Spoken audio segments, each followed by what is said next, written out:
Ben voilà, c'est l'heure, nous y sommes. La mise en échec maintenant avec Renaud Lavoie, alors que les décorations de Noël sont comme au Québec, sorties partout en Utah. Salt Lake City, l'épicentre de notre conversation de ce soir, Renaud. Et on commence évidemment avec le CH, là, puisque tu es là-bas en vue du match de demain. Le Canadien qui, je viens d'en parler avec Antoine, peut pas se contenter de la victoire de samedi. Là. C'est trop mince, là, tu sais. Puis en même temps, le disant en boutade, mais pas sûr que les Leafs de Toronto battraient le Garaga de Saint-Georges-de-Beauce actuellement. Je comprends ce que tu veux dire. Puis, c'est pourquoi l'entraînement d'aujourd'hui était important. Parce que les Canadiens de Montréal que Martin Saint-Louis dirige, ce n'est pas une équipe de vétérans. C'est l'équipe la plus jeune de la Ligue nationale. Quand tu rajoutes Jared Davidson, quand tu rajoutes Florian Jacquet, puis Alex Texier, c'est pas lui qui va faire monter la moyenne, il y a 26 ans. Okay? Exact. Ta moyenne, Jean-Charles, n'arrête pas de baisser. L'âge moyen est plus bas présentement qu'il l'était au début de la saison en raison du nombre de blessés. Ça a été un entraînement où Martin Saint-Louis, à quelques occasions, a regardé quelques joueurs en disant « Pourquoi t'as raté tel jeu? Pourquoi t'as raté tel jeu? » Regardez bien ici, là. Regardez son gestuel là, lorsqu'il est en train de parler à ses joueurs à la fin de l'entraînement. OK? Puis le message est clair, là. Le message, c'est on va continuer de travailler, puis il va falloir être à la tâche demain face à une bonne équipe. Puis si vous pensez que ça va être facile face à Utah parce qu'on les a battus les 2 dernières fois, trompez-vous. C'est pas comme ça que ça marche. Et il y a eu donc un message très, très clair, là, très clair de Martin Saint-Louis à ses joueurs, là. C'est pas de niaisage, puis il faut continuer de bâtir parce que la chose la plus difficile, Jean-Charles, puis je te relance la rondelle ou la balle, si tu veux, c'est la constance avec une jeune équipe. Bien Comment sûr. Tu es capable d'aller la chercher soir après soir. Mais là, tu m'ouvres une porte, puis tu sais, comme on a une petite minute de plus ce soir, je vais te relancer immédiatement avec ça. Oui. Y a-t-il assez de vétérans avec beaucoup de matchs d'expérience dans la Ligue nationale, dans cet alignement-là? Parce qu'on sait que Martin n'est pas très, très challengé derrière le banc pour rester poli, là, puis en même temps, c'est pas une critique non plus. On travaille de pair et main dans la main, puis tout ça. Tu sais, des fois, un vétéran là, qui va dire hey, « Coach, peux-tu te parler? » Tu sais, puis un petit café dans le bureau, la porte fermée. Ce que David Savard faisait il y a 1 an à peine, là, qui c'est qui le fait cette année? Là? C'est Mike Madison. Puis même encore aujourd'hui, à la fin de l'entraînement, là, Jean-Charles, là, tu voyais que les deux ont jasé ensemble. Mike Madison est celui qui a ce rôle-là, qui est un rôle très important là, parce que, je veux dire, Nick Suzuki, c'est un jeune capitaine, mais il n'y a pas l'expérience d'un Mike Madison présentement. Ouais. Donc, c'est ça la beauté de la relation avec Mike Madison puis le reste du groupe, c'est que Mike est le joueur qui va être rassembleur d'une certaine façon avec ses coéquipiers. OK, parfait. Moi, je dis ça, je dis rien. C'est ça. Bon, pendentif gate. Qu'est-ce qui se passe avec le pendentif? Moi, là, j'en reviens pas qu'un gars perde son pendentif devant 22 caméras et 22 000 partisans au centre d'une patinoire, puis on retrouve pas le pendentif. Je veux dire, fouille dans ton slip coquille, garçon, là.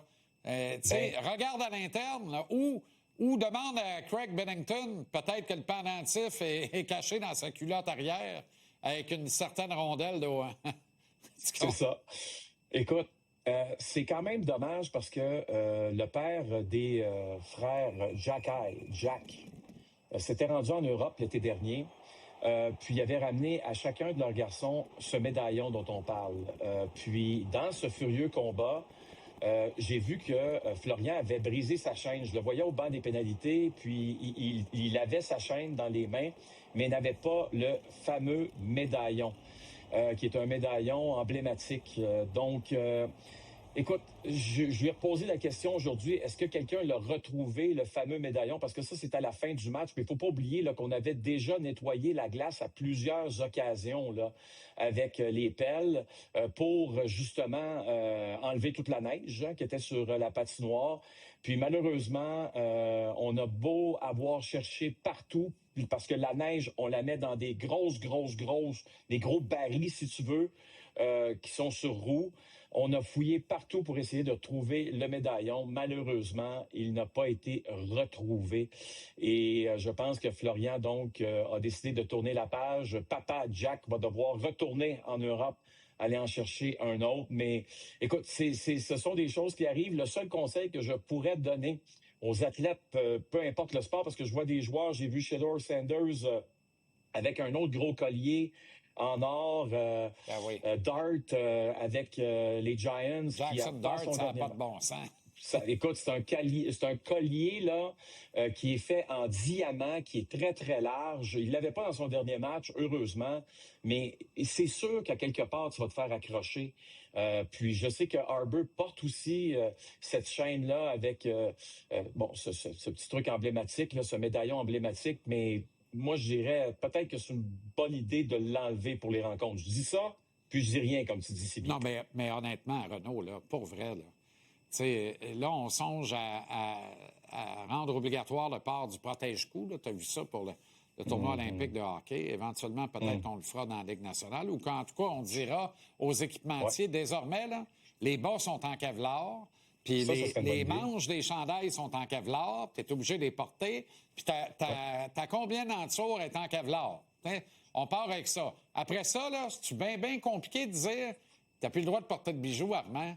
Enlève les boucles d'oreilles, enlève les colliers. Dans le cours d'un match, c'est quoi? Non, mais la prochaine affaire, c'est quoi? C'est comme Armand d'un Boys, mon chum Huard. Le gars va avoir sa montre cellulaire au banc, va prendre un appel entre deux chiffres. Voyons donc. J'ai déjà raconté, boucle d'oreille, William Nylander, pas cette année, mais premier match de saison au Centre Bell l'an dernier, c'était contre les Maple Leafs de Toronto. En première période, il y avait sa boucle d'oreille. En deuxième période, il est revenu, il l'avait plus. Je pense que le coach a dû lui dire, tu vas enlever ça. Oui, bien là, il y a le bon coach pour lui dire d'arracher ça tout de suite. OK, on a un peu plus de précision sur la valeur des franchises de la Ligue nationale, Renaud. Et là où je pense que c'est encore plus de valeur, là, ce que CNBC a présenté aujourd'hui, pourquoi je dis que ça a plus de valeur, c'est qu'on dit dans le texte qu'on a utilisé des données qui ont été fournies par la Ligue nationale elle-même, Jean-Charles. Et quand on parle de données, c'est surtout pour les diffuseurs. Donc, combien d'argent on paye pour diffuser des matchs de hockey dans la Ligue nationale. Puis, on a même parlé du contrat régional le plus lucratif dans la Ligue nationale. Devinez où?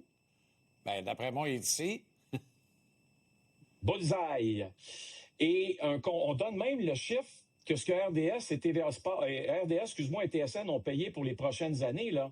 70 millions US par année pour 45 matchs. Pour 45 matchs, exact.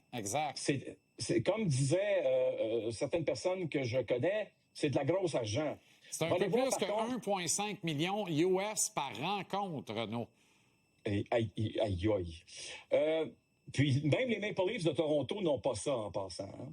Puis on va aller voir le tableau suivant parce que vous allez voir la valeur des franchises dans toute la Ligue nationale. Ok, la moyenne, c'est de 15 % la hausse. On a dépassé les 2 milliards de moyenne. C'est immense, Jean-Charles. Et Gary Bettman qui a dit d'ailleurs à CNBC aujourd'hui, et il l'a répété, écoutez, les gouverneurs sont clairs. S'il y a une expansion, il va y en avoir une, mais vous devez absolument arriver avec un chèque de 2 milliards de dollars pour une seule franchise. Extraordinaire. On est rendu à 2 milliards de dollars. Mais alors là, qui l'eût cru? C'est ça. On est rendu là. Non, mais ça n'a aucune commune mesure. On est ailleurs complètement. Je regardais ça, puis je disais, le Canadien, cette valeur-là, c'est exponentiel considérant le prix qui a été payé. Bref, j'ai perdu le fil de ce que je voulais te dire. Ah oui! Tu regardes la moyenne de la valeur des franchises de la Ligue nationale de hockey, on est rendu à peine à 100 millions en dessous de la moyenne de la valeur des franchises du baseball majeur, Renaud. Je ne sais pas si on doit s'enorgueillir au hockey ou s'inquiéter au baseball. C'est pour ça qu'ils veulent un plafond au baseball, Jean-Charles, parce que la valeur des franchises n'augmente pas. C'est une augmentation de 100 % des valeurs des franchises de la Ligue nationale en 3 ans. Alors qu'on pensait que tout allait péricliter suivant la grande épidémie mondiale. Un petit peu de DLO pour finir. Ah ouais, donc, champion poids lourd de monde entier, mais pas tant, c'est encore Mathieu Olivier, mais en tout cas, voilà le deuxième. Curtis Douglas qui décide, lui, de jeter les gants face à évidemment, Nicolas. As-tu vu comment DLO n'est pas nerveux? Pas 2 secondes. 6 pieds 9, 242 livres. DLO, là, il est à 6 pieds 1, 218. Regardez ça. Devinez qui va tomber en premier. OK? C'est pas celui au chandail blanc, puis celui qui est aspirant ou co-déteneur, on pourrait dire, de la ceinture poids lourd avec notre bon ami Mathieu Olivier. Curtis Douglas, là, lui, par contre, sais-tu qu'est-ce qu'il a fait dans sa vie? Il s'est dit, moi, avec le peu de talent que j'ai, je jouerai jamais dans la Ligue nationale. Ben, il est arrivé dans la Ligue américaine, puis il s'est réveillé avec les Roadrunners de Tucson, puis il est devenu un batailleur. C'est 120, 148, 117 minutes de pénalité dans les 3 dernières saisons. Puis le Lightning de Tampa Bay, qui après la débâcle des 2 derniers matchs préparatoires face aux Panthers, ont dit, viens-t'en Armand, tu vas disputer ton premier match dans la Ligue nationale de hockey. Il est rendu à 16 matchs dans la Ligue nationale de hockey. DLO attaque furieusement, mais se défend très, très bien. Très, très bien. Il solide. évite tous les coups. Il Solide. partout. Il est excellent. Il est partout. OK, Renaud, salut. Et à demain Il est en partout. avant-match. Salut Jean-Charles, à demain.